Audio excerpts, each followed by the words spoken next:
What's up mga pare ko? Good evening. Magandang gabi. So ngayon, sinadya ko talagang gabi para makita nyo ang kung gaano kalakas yung ating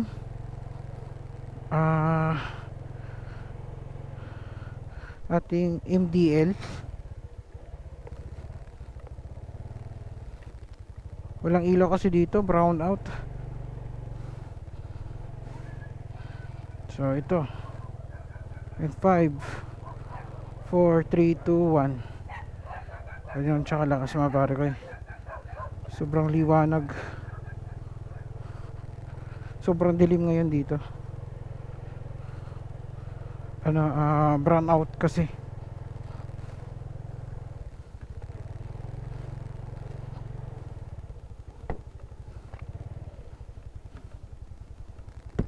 Tapos ito naman yung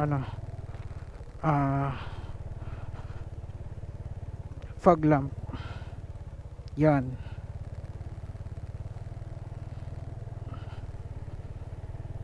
Ito yung fog lamp. Grabe, sobrang binasa dito.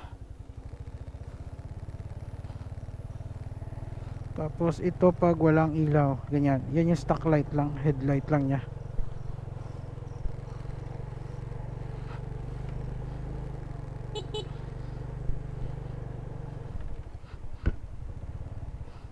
Kaya tayo nagpalagay kasi kulang talaga to mga pare ko. Kulang talaga yung stock na headlight lang. Madilim talaga siya. Tapos high beam natin, yung stock, ganyan. Medyo malawak naman.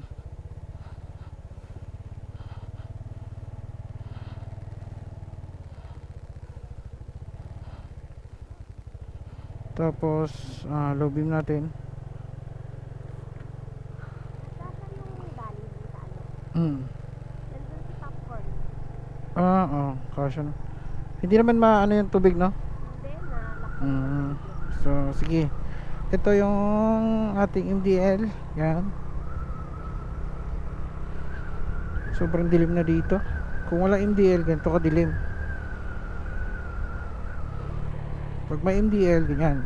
Pag fog lamp, ganyan. Pag MDL, ganyan. So, sa ilalim yan siya nakakabit, no? Sa ilalim ng ating dun sa may niya, bago mag yung sa taas ng tuka niya, doon nakalagay yan. Ganyan. So kung magpalagay kayo, may na kayo, reference, no? Iba kasi sa video mga para kayo, iba din sa actual talaga, no? Sa actual is sobrang linaw niya talaga. Pag sa video kasi parang limited lang yung kita mo, di ba? Pag sa actual, malawak siya, kitang kita talaga.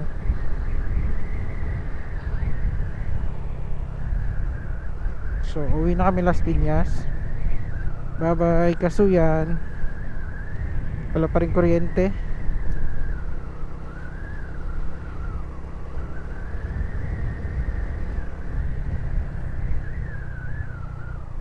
So ito yung ginagawang Calax.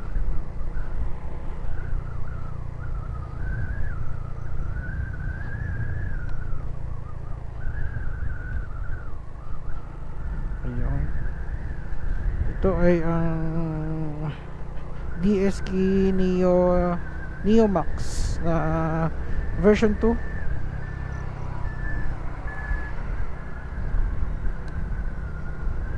Version 2.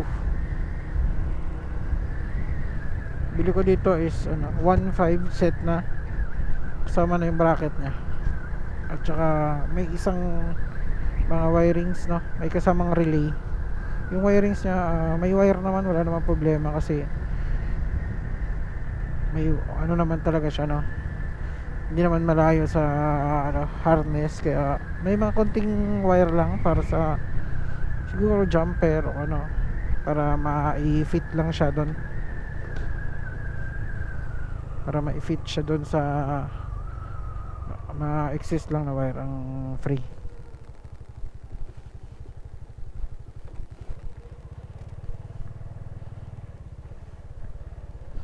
So dito na tayo sa rough road.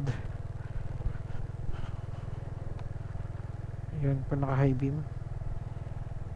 Tapos mas preferred ko gamitin dito is itong fog lamp. Yan, kasi mas ano siya, mas malawak ang ano, mas preferred ko to gamitin pag dito rough road o kaya madilim, sobrang dilim talaga. Ito ginagamit ko. Ayan, kitang kita ko kasi talaga yung nasa harap ko eh. Ayan, mahangin, no?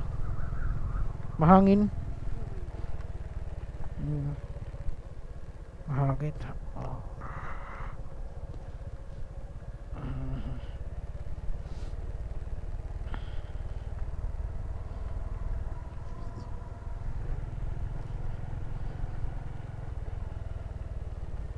So ayan. Yan, may ilaw din siya. At ang maganda dito mga pare ko is sa position ng ating ating pagkalagayan ng bracket, no, kasi hindi siya silaw sa kasi mababa siya, no, mababa siya, nasa ilalim siya, hindi siya silaw sa mga nakasalubong mo, no, kahit naka white siya ganyan. Pero preferred ko talaga to eh dito, hindi siya silaw kasi nga nasa baba lang siya.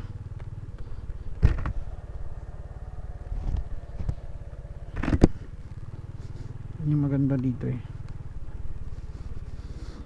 Kumusta si Luna? Kasama kasi namin yung pusa namin. Ayan. So sa inyong kalaman mga pare ko is mahilig din ako sa mga pusa.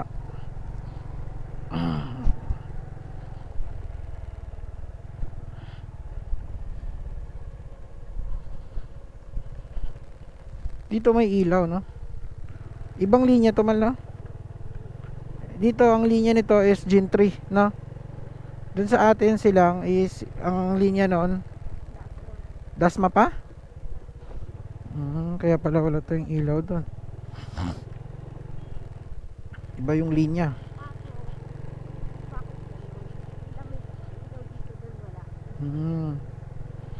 Oo nga. Ito Dasma din to? Gen 3.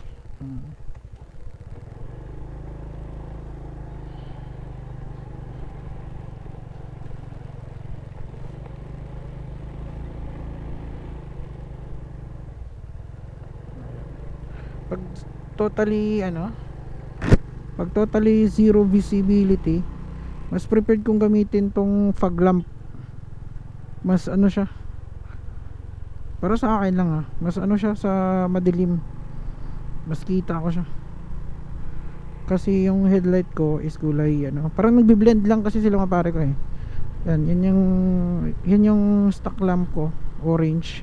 Ito dilaw, ito yung light natin. Kaya pag sa sobrang dilim, pag nag-blend sila maganda.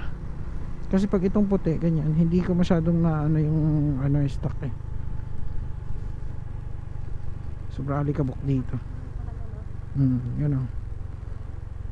Sobrang liwanag din.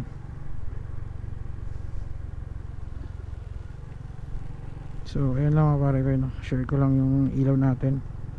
So hanggang dito lang muna mga pare ko. Ako'y nakakababa na dito sa Di Fuego. Papunta na kaming pauwi kami Las Piñas. Dito na kami dadaan sa Governor's Drive, no?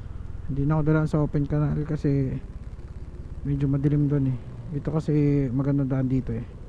Puro puro semento. Ayan. Tsaka kakagawa lang din ng mga daan, no? Kaya maganda. So nandito lang mga pare ko. This is Mark Gamer and ride safe to all. Peace out.